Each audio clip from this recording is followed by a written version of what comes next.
Welcome to the 100 Pounders meeting. Today is March 5th. Today we're welcoming Carrie from Los Angeles to share their experience, strength, and hope, and then do a mini bio before handing the floor over to the speaker.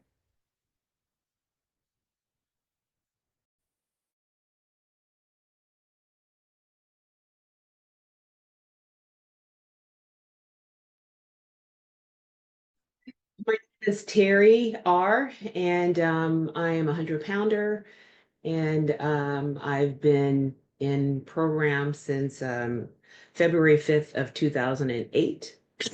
My top weight was 340 pounds, and that's just where I stopped.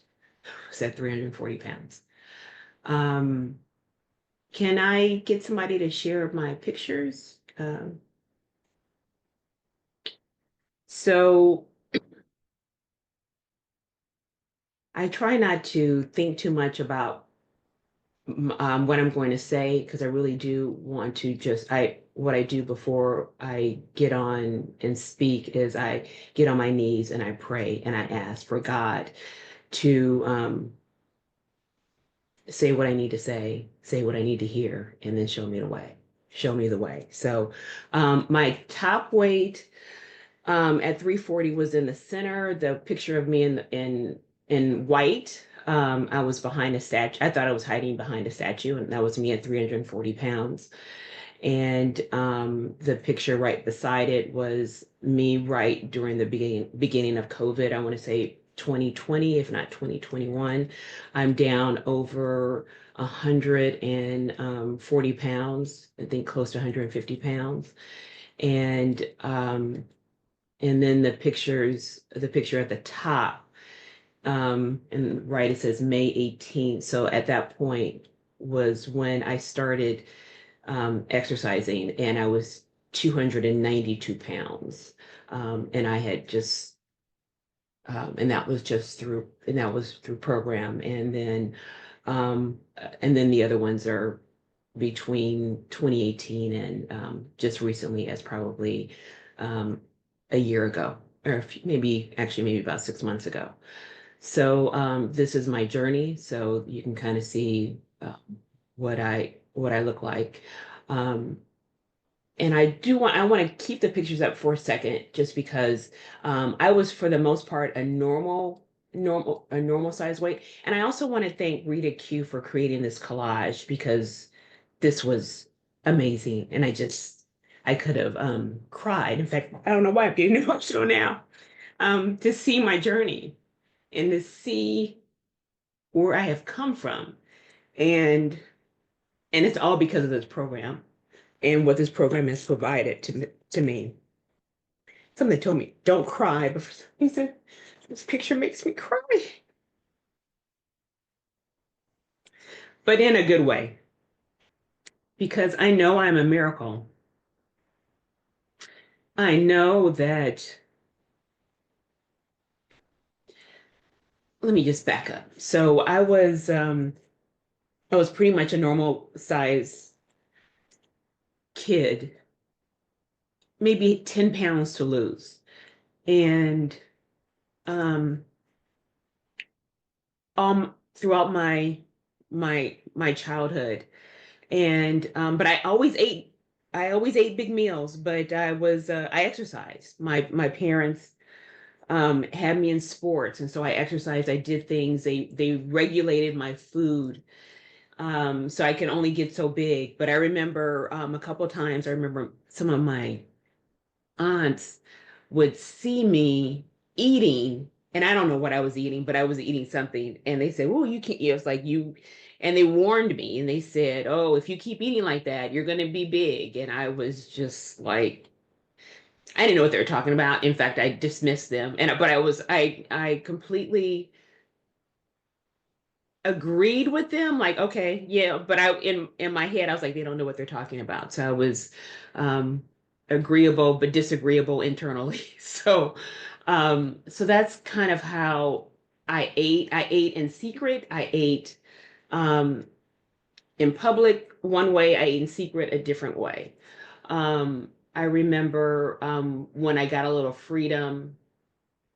You can close these pictures now, I guess. I remember when I got a little freedom, thank you, uh, when I was probably about 14 and I had a bike and I had a little bit of money. I remember going to a hamburger stand and ordering a hamburger and fries. I don't know why I didn't get a drink, but I got hamburger and fries, and I was like, hopefully we can say food here, and not a hamburger, cheeseburger. I never ate hamburgers. That's ridiculous. But um, uh, I rode my bike with this cheeseburger and fries, eating both of them. I didn't spill any lettuce, no pickle, no tomato, nothing. And I had the hamburger, the cheeseburger and fries. I rode all the way home.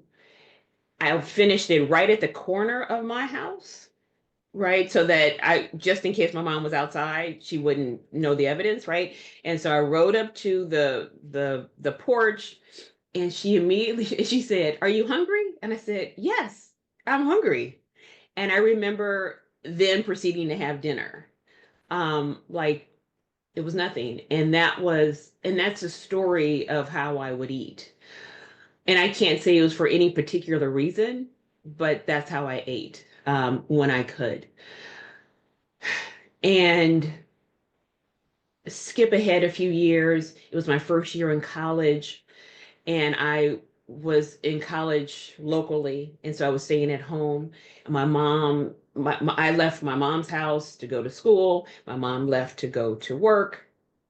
I came back from school and I was riding the bus and I was walking down the street and I see the smoke and realize as I'm walking down the street, as a neighbor says, "What happened? Did you leave the stove on?" I have no idea what she's talking about. And my house is on fire. My mom's house is on fire. So like I'm running down the street and there's like fire trucks and everything. And it was crazy. It was an out of body experience. And so we were displaced. We weren't, my mom had insurance. So so the insurance, took us to, a nice hotel, and the stress of not having my things and my home was a lot. And I remember the way I coped with it was what I normally would do. And in this hotel visit, what I discovered was room service. So I could eat everything I wanted and it was free. Like I didn't have to worry about money. I just had to give them my room number. So it took 3 months for my mom's house to be back to it being livable. And I ate my way through that. And I had a big breakfast and I had a big lunch and I would come home for food, right? Because I'd have a big lunch with a dessert. I'd have a big dinner with the dessert. And sometimes I would even still go out and get food because I had money. But the majority, and I would have big meals. And in those 3 months, I gained 60 pounds.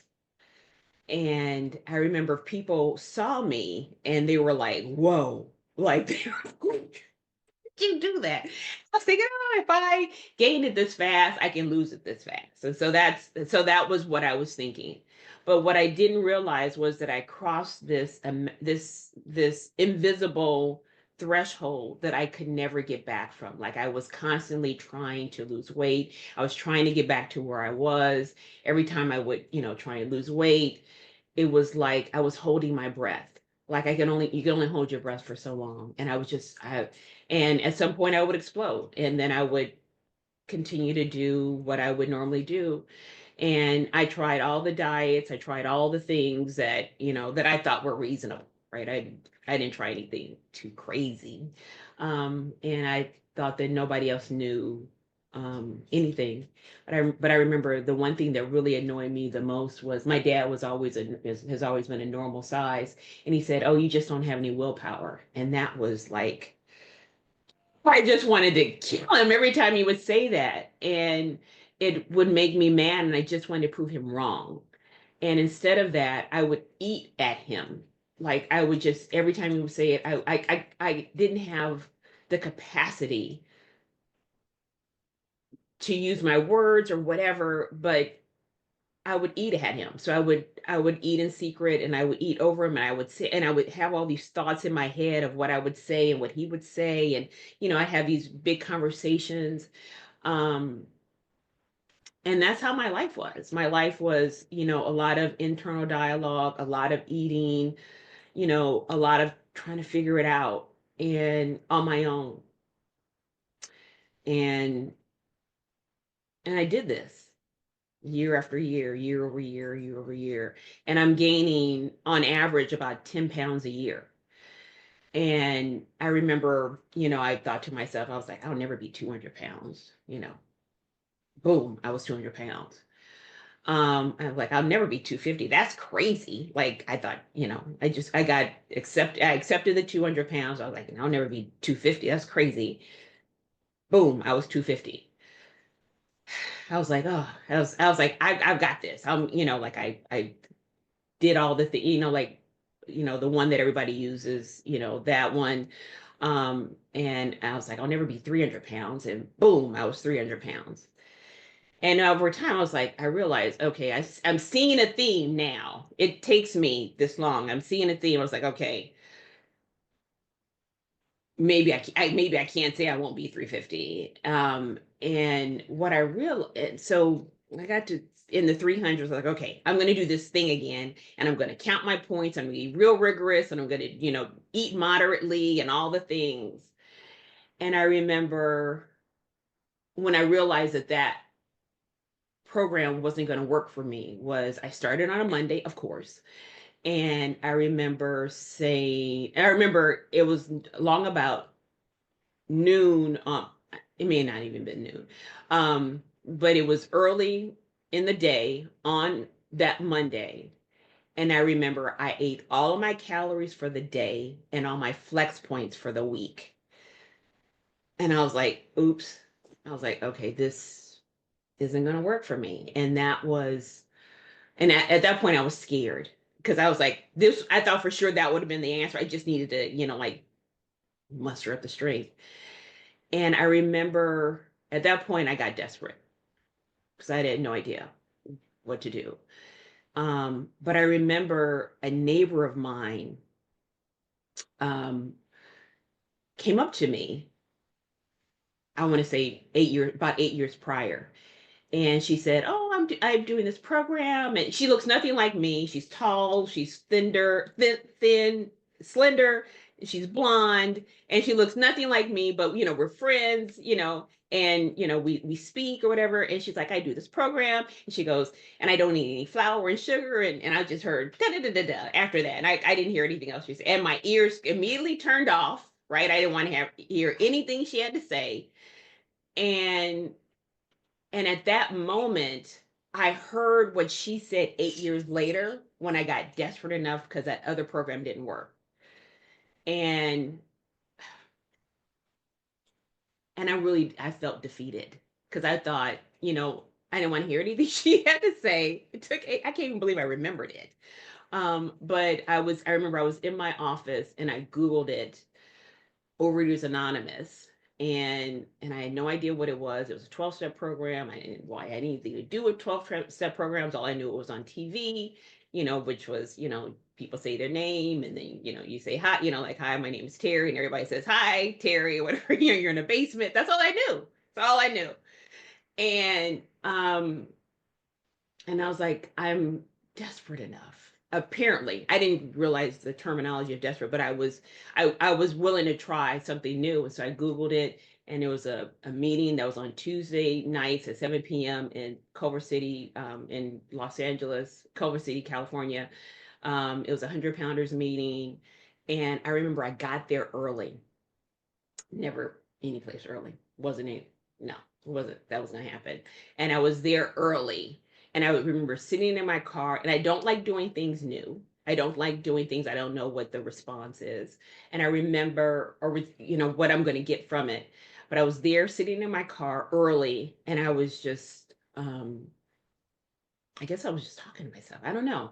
But I was having this conversation with myself, and I remember I made myself 3 promises. And those 3 promises were that when I walked into the room, is that I wouldn't sit in the back. Um, if there's an opportunity to share, I would share. I don't like to share. And then I would stay to the end because I thought for sure I would zoom out because I had anything to say with any of these strangers, right? And I wanted to sit in the back because I wanted to hide. I wanted to be around you all. And I walked into the room and it was in a circle, so I couldn't sit in the back. There was an opportunity to share. And I remember I raised my hand and I'm nervous and I'm shaking because public speaking is not my thing. But I do it but I did it because that's what I promised myself. So I raised my hand and I shared. And I remember saying, I'm nervous, whatever. And then I remember saying, all I want is a big Snicker. I don't want a regular Snicker. I want a big Snicker. I want a king size Snicker. And people smiled and nodded in understanding. And I have to say, you could not have done anything better and more welcoming than to do that, because that was my dirty little secret. And mm, and I was able to just kind of exhale just a little bit. And I remember I stayed to the end. I couldn't tell you who was speaking. I couldn't tell you who was there. I couldn't tell you who nodded. I couldn't tell you anything. And I stayed to the end, and there was about 3 or 4 ladies that stayed with me and they talked to me. I couldn't tell you what they said. It was just my head was spinning. And I remember, but everybody was so kind. That's what I remembered. And there was a lady who was walking out, and she touched my arm and she said, "Keep coming back." That's my dog, sorry. She said, "Keep coming back," and that's all I heard. And ever since February 5th of 2008, that's what I've been doing. I just keep coming back. I don't do this program perfectly, but I do it. I have 11 years of abstinence, 12 years, 11, 12. I can't do the math right now. 12 years of abstinence. I celebrate a new birthday, a new abstinence on April 30th of, yeah, April 30th. It will be another year. My abstinence is 3 meals a day, 2 optional snacks. I don't eat after 8.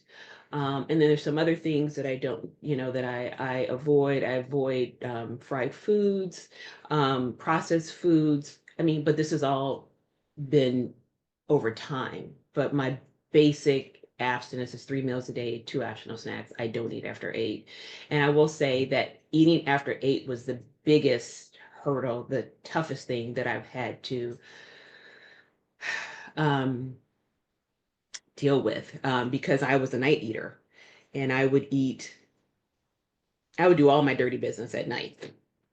Say that most of it, so I would, and I would eat into a food coma. Right. So I would drive to the valley. For those people who live in LA, I used to live in Torrance. I know I drive all the way to the valley, all the way on the other side of like 40 miles away in order to get my foods. And I would pretend like I was ordering for a family, and I would come back home and I would eat to oblivion, and then promised myself I wouldn't do it again, and that I would do it again the next day. And now, gosh, my life is so much different. It is,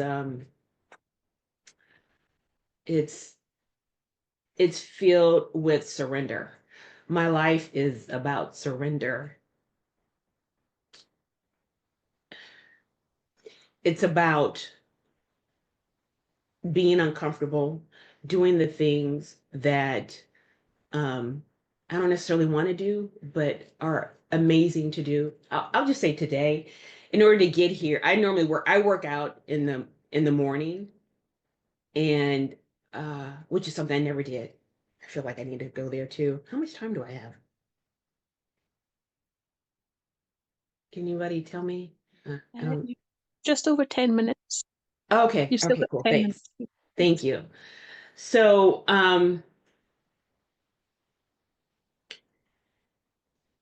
okay, I'll start here. Um, so some of the pictures, there's one picture I was 292 pounds, and that was strictly me being abstinent for probably about 2 years, 3 years. And I had a sponsor. I did none of this perfectly. None of it's I hope people hear this, is that none of what I've done is perfect. I want to do it perfect. I think I should have to do it perfectly in order to get I, what I want, but all of it's done imperfectly. But I keep coming back because those are the first words I hear. And I want to thank Francine F. She's the person who said, keep coming back that first day. And so, I'm down 50 pounds and I'm proud of myself, right? By 3 meals a day, 2 optional snacks. And I think at that point I was not eating after 8. But I want to go back to that. It took me a lot of meetings, a lot of step work, a lot of talking to fellows in order for those people who are night eaters. It could be, I call it my night monster, because it's like, it's got teeth, it drools, it's a thing, it's a visual for me. Um, and it comes out, even though it drools, it doesn't bite, but I feel like it's a bite. And but it's a craving, and it's my disease. And my disease, I actually have a name for it, because it is cunning, baffling, and powerful. And I call my disease Francois, because Francois, although he is, you know, he's cunning, baffling, and powerful, he is not mean about it. He's sexy. And I don't know if there's any Francois in this call, but he is sexy. He's a smooth operator, right? He can say exactly what I need to hear for me to do what he wants me to do. So he can say, "Oh, just this time you can just have it this, just a little bit. It doesn't matter. Nobody's watching, or it doesn't matter. Just do better the next time." He's smooth. He says exactly how I need to hear it. If he yelled at me, I could ignore that. I know what that is. I was like, that's toxic behavior. That's whatever. It's so obvious. I can spot that. But no, he doesn't necessarily have a French accent, but kind of does. He's smooth. And I have to remember that my higher power, who I call God, wants the best for me. And my disease and my higher power, who I call God, are two different things. And they may sound similar, but I can hear what's loving and what's not. And that's kind of how I distinguish between, because my disease also speaks in fear.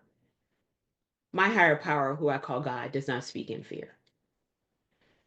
My higher power is a still, quiet voice that has no judgment, that I know wants the best for me. And it is a distinction that I continually work on identifying my disease from my higher power, because sometimes they can be very similar. But I have to say, the longer I've been in program, the stronger the distinction.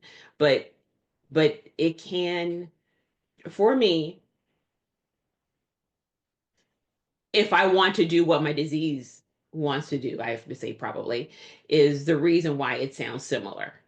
And so those are the times when, that's why I have to continually pray. I have to pray. I have to stay close to God, you know, um, for my, like, from my belief, I'm getting down on my knees and I'm praying now, and I'm asking for understanding. I'm asking, for strength and courage in order to, you know, to combat this disease and to do God's will, in all things, in all ways. And the more I do that, the stronger God's voice becomes to me. And also, I don't think about what I have to do in the future. Like I stay where my feet are planted, where I'm not trying to worry about like where I'm going to be in 2 weeks, let alone at the end of the day. I stay right where my feet are planted. So like what I'm doing right now is all I'm thinking about. That's all I know. And that I'm being divine, my life is being divinely ordered. So all I'm doing is just doing the next indicated action. And that's how I live my life. And that has allowed so much to happen um, for me as opposed to because I like to plan. I'm a planner, I'm an organizer, I'm a thinker, all of that. But it doesn't work for me in my life because the thinking, the planning, the strategizing, the controlling, that produces anxiety, which produces control, which produces all these other things. And then my brain is constantly thinking and spinning. It spins faster, it spins faster, it spins faster, it spins faster. I want to eat. And that's kind of how that works for me. So I stay where my feet are planted. I trust that my higher power is directing my life, and I continue to do the next indicated action. It sounds simple. It is sometimes. Sometimes it's not, but I have to keep reminding myself to keep, to stay where my feet are planted and to do the next indicated action. And really to just kind of sit where I am right now. And then the next indicated action will show up. So you know, it disappears my ego, in a way where I'm just being of service. And I have to say, that's one of the biggest gifts of this program is to be of service, like in ways and in all ways. Like, like the past 7 years, because I've been on this fitness journey, which is also correlated with all areas of my life. But what I realized was that in my life, I was always a no. If I didn't know what outcome was going to happen, I'm a no.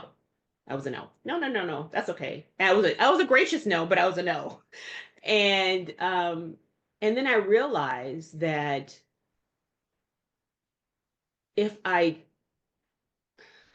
okay, let's see. Um I started my fitness journey in October of 2017 because this lady walked up to me and said, "Oh, you should take my fitness class."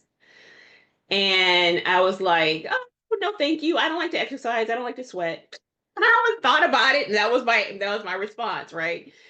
And and she was like, "Oh no, you should come." No, no, no. And I'm thinking to myself, "Look, lady, I asked you. I mean, I responded in the kindest way and the most honest way, and I had nothing else for her to say. Where I was like, I really don't like to exercise. I don't like to sweat. I don't know what you want me to tell you." And then in the next beat, this other lady said, "Oh, Terry, let's just go on Saturday." And I said, "Okay."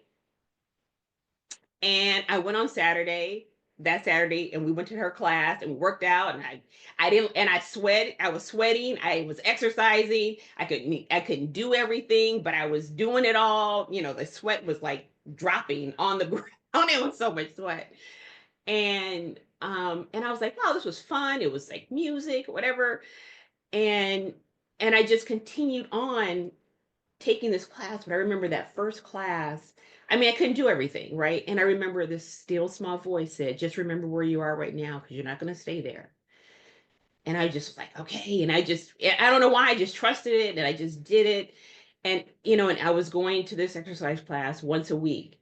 And I remember so I got close to, the coach of the class. And I remember she was kind of joking with me a few months later. She goes, "You didn't even like the class. I don't even know why, she was surprised that I was there." And we were kind of talking about that first interaction. And I remember, and she was like, "Yeah, you told me no, whatever." I was like, "And you told me," and I said, "Yeah," and then I said, "Yes," and I was like, "That's weird." And I was like, I got the same invitation within less than a minute apart, and I gave two different answers. And I had to think about, like, why did I give two different answers? And the first one was I thought about it. I thought about what am I going to get from it. I didn't get didn't understand what I was going to get from it. And the second time, I didn't think. I was like, oh, my thinking gets me into trouble. Oh. So I'm like, all right. I was like, okay, if I trust that my higher power is guiding my life, I don't have to think. I just have to trust. I just have to say yes. And so I had my journey, my first year of yes. So I was saying yes to everything. And life was good. Like I wasn't getting any more than I needed. I mean, like it was just all good. So I had a year of yes. I was like, that was just good. Okay, so second year, did another year. So this is my 7th year of yes.